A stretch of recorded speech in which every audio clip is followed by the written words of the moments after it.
Assalamualaikum warahmatullahi wabarakatuh. Pada kesempatan hari ini, alhamdulillah kita telah berada di penghujung Ramadan.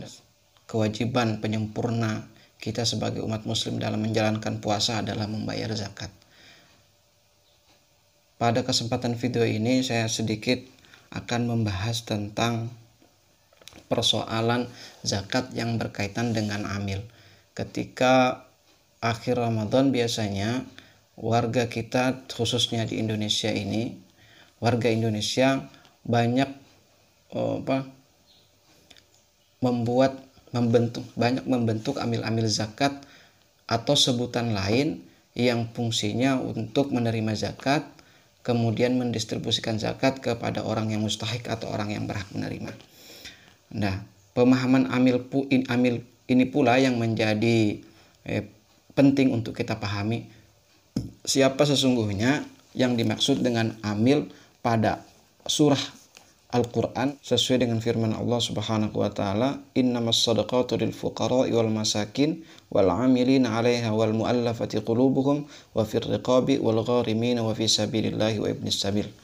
Nah, yang dimaksud dengan amil itu siapa? Apakah orang-orang yang membentuk panitia penerimaan zakat dilanggar di musola ataupun di sekolah-sekolah itu disebut dengan amil? Maka di dalam fikih Syafi'i itu dijelaskan siapa sesungguhnya yang menjadi amil. Di dalam kitab Fathul Mu'in karangan Zainuddin Al-Malibari, kitab ini juga disyarah oleh Abu Bakar Syarto, kemudian disebut dengan I'anatul Thalibin, dijelaskan yang namanya amil itu man yab'athuhul al-imamu li akhdhi zakat. Orang yang diangkat oleh pemerintah, orang yang diangkat oleh imam, dalam hal ini pemerintah, untuk mengambil zakat. Jadi maka jelas substansinya yang diangkat dan boleh menjadi amil itu adalah rekomendasi atau orang yang diangkat oleh pemerintah. Dan oleh Abu Bakar Syarto menukil perkataan Imam Al-Qurdi di dalam kitab I'anatul Thalibin menjelaskan al-amilu man nasabahu al-imamu fi akhdhil umalah au imalah minas sadaqat. Jadi yang namanya amil itu orang yang diangkat, jelas man nasabahu, orang yang diangkat oleh imam, dalam hal ini tentu pemerintah, dalam hal ini tentu pimpinan tertinggi dalam satu negara, fi akhdhil umalah, untuk menjadi pekerja minas sadaqati, pada urusan sedekah atau pada urusan zakat. Nah, maka jelas ya prinsipnya bahwa orang yang menjadi amil itu kalau dalam mazhab Syafi'i jelas orang yang diangkat oleh pemerintah. Nah, juga di dalam kitab Fathul Qorib karangan Ibnu Qasim Al-Ghazi dijelaskan yang namanya amil adalah man ista'malahu al-imamu ala akhdhis sadaqat, yaitu orang yang dipekerjakan oleh pemerintah untuk mengambil sedekah atau zakat. Maka jelas kalau dua kitab ini adalah dua kitab yang sangat representasi menjelaskan tentang definisi amil, karena dua kitab ini rujukan ulama-ulama Nusantara kita, jurukan yang dipakai iktibar di pondok-pondok pesantren. Kalau meskipun ada juga ulama yang menjelaskan tentang definisi amil yang berbeda, tetapi secara substansi prinsipnya sama, bahwa amil itu orang yang diangkat oleh pemerintah. Nah, dalam kaitannya di Indonesia, pemerintah tentu adalah pimpinan tertinggi kita, pucuk pimpinan tertinggi kita adalah presiden, dan presiden telah mendelegasikan kewenangannya kepada menteri agama.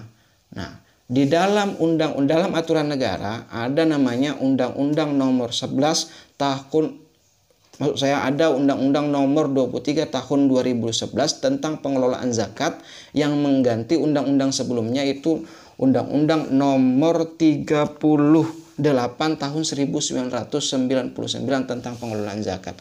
Undang-undang inilah yang menjadi legitimasi kita bersama di Indonesia dalam pengelolaan zakat.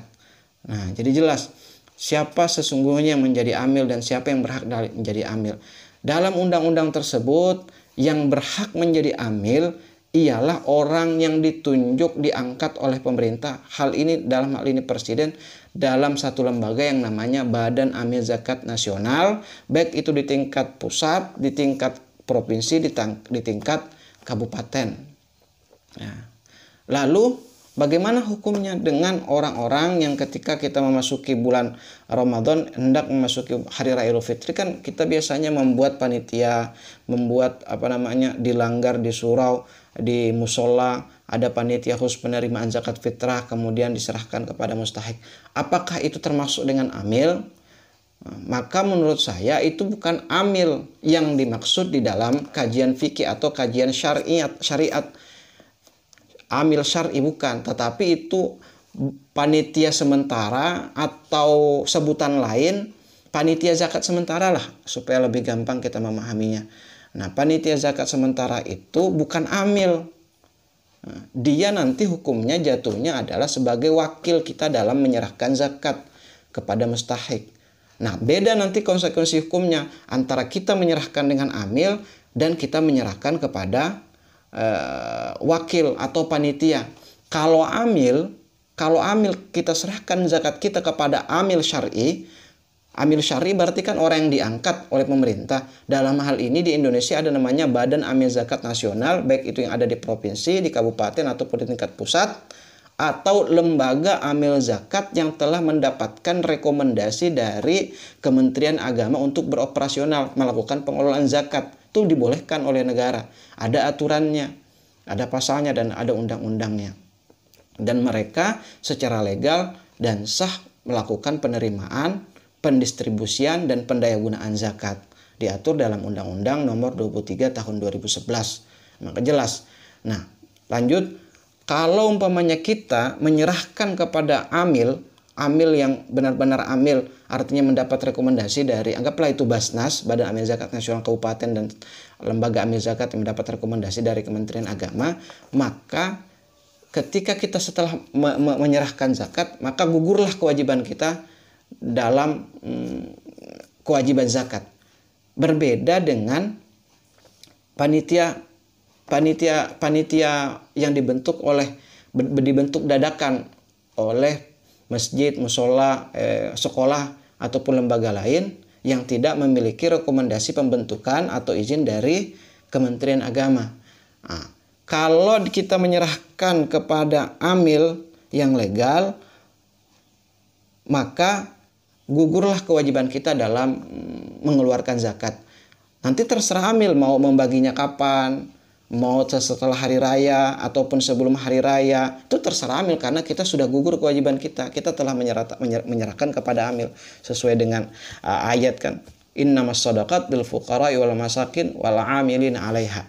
Nah, kemudian kalau kita menyerahkan kepada panitia zakat umpamanya ya, panitia yang ada musola di masjid, kalau kita menyerahkan misalnya malam hari raya, itu kan waktunya mepet.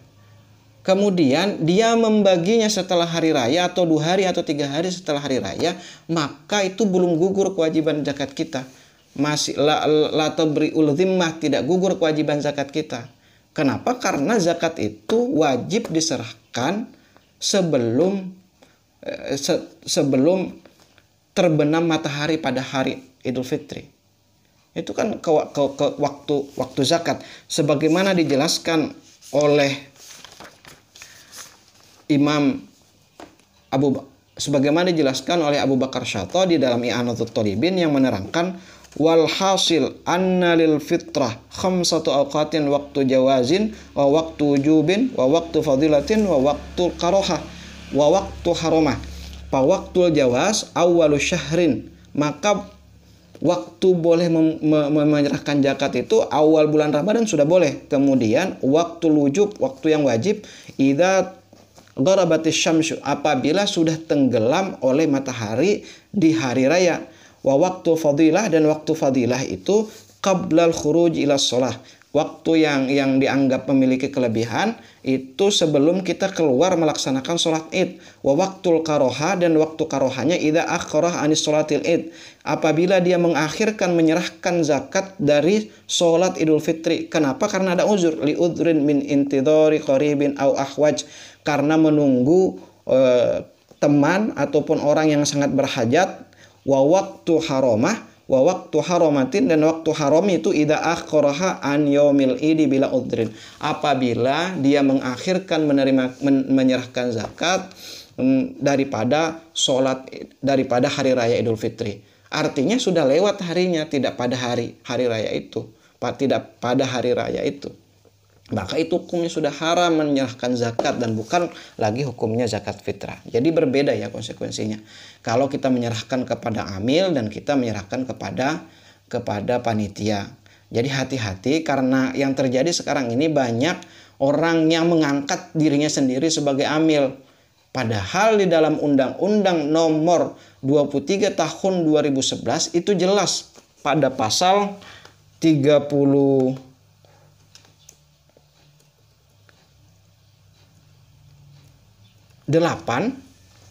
pada pasal 38 undang-undang tersebut, setiap orang dilarang dengan sengaja bertindak selaku amil zakat melakukan pengumpulan, pendistribusian dan pendayagunaan zakat tanpa izin pejabat atau yang berwenang, maka bisa dipidana. Nah, selanjutnya dalam ketentuan pidananya, setiap orang dengan sengaja melawan hukum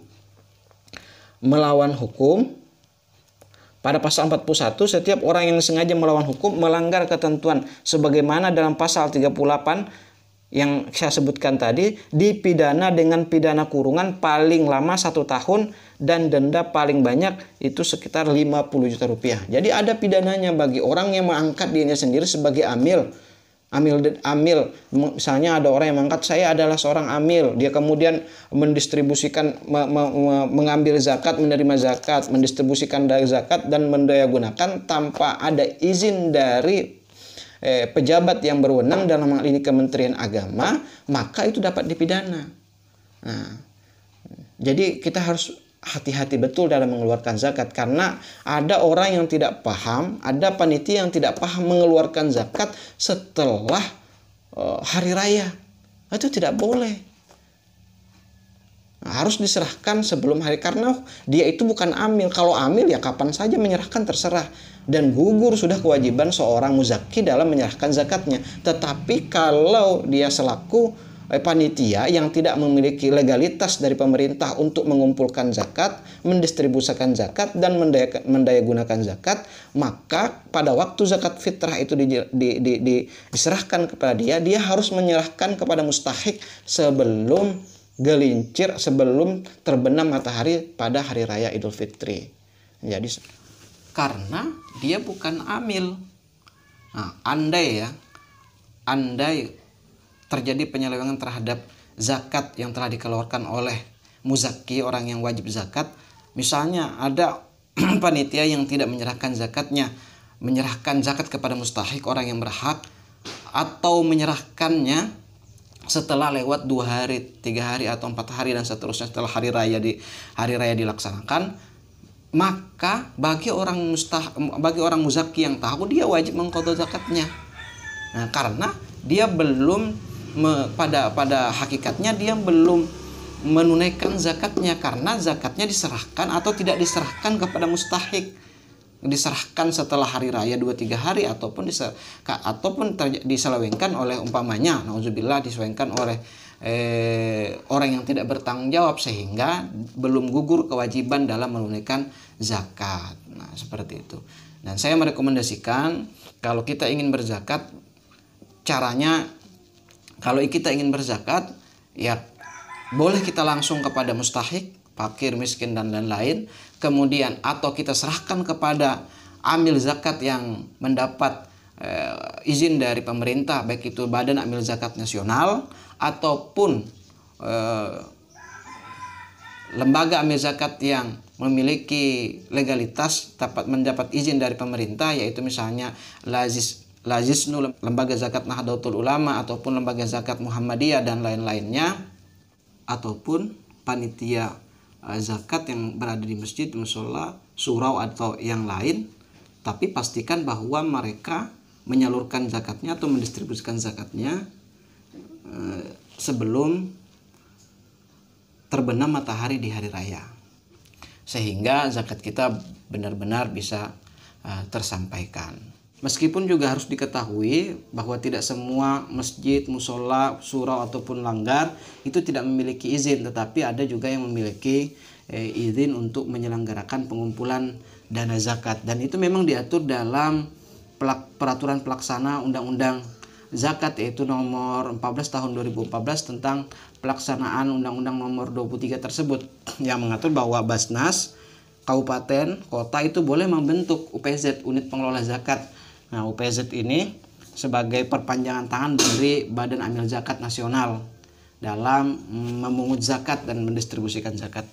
Terima kasih, demikian yang bisa saya sampaikan. Mudah-mudahan bisa bermanfaat. Assalamualaikum warahmatullahi wabarakatuh.